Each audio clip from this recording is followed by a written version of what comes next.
안녕하세요. 부동산에 관한 한 여러분의 베프가 되고 싶은 공인중개사 김혜주입니다.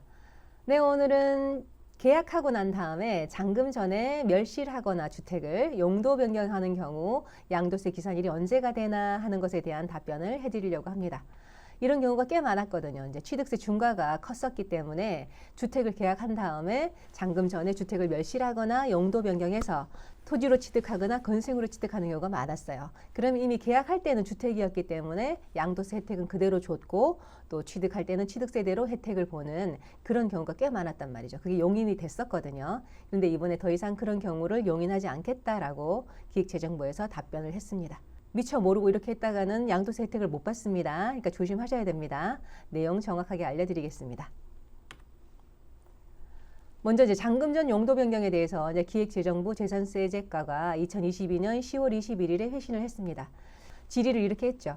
주택에 대한 매매 계약을 체결하고 그 매매 특약에 따라 잔금 청산 전에 주택을 상가로 용도 변경한 경우 1세대 1주택 비과세 판정 시 양도 물건의 판정 기준일은 양도일 잔금 청산일이 기준일이며 회신일 이후 매매계약 체결분부터 적용하겠다. 그 전에 관례를 믿고 이미 계약한 매매계약을 체결한 사람은 봐주겠지만 이제 10월 20일 이후 매매계약 체결분부터는 더 이상 이걸 봐주지 않겠다는 거예요.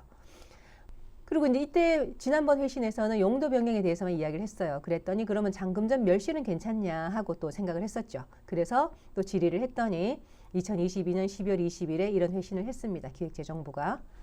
매매 특약에 따라 잔금 청산 전에 주택을 멸실한 경우 양도 물건의 1세대 1주택 비과세 등 판정 기준일은 언제가 됩니까? 라고 질의를 했어요. 양도일 잔금 청산일이 기준일이며 회신일 이후 매매계약 체결분부터 적용하겠다 이렇게 얘기했습니다. 그러니까 잔금 청산일이 양도일이 되기 때문에 1세대 1주택 비과세나 장특공이나 이런 혜택을 보려면 양도세 혜택을 보려면 잔금 청산일까지 주택을 유지하고 있어야 됩니다. 이런 이야기입니다. 그러니까 이제 양도세 혜택을 받으려면 무조건 잔금일 기준까지 주택을 유지하고 있어야 됩니다. 오늘 영상이 도움이 되셨다면 구독과 좋아요 부탁드립니다. 지금까지 여러분의 부동산 베프 공인중개사 김혜주였습니다. 감사합니다.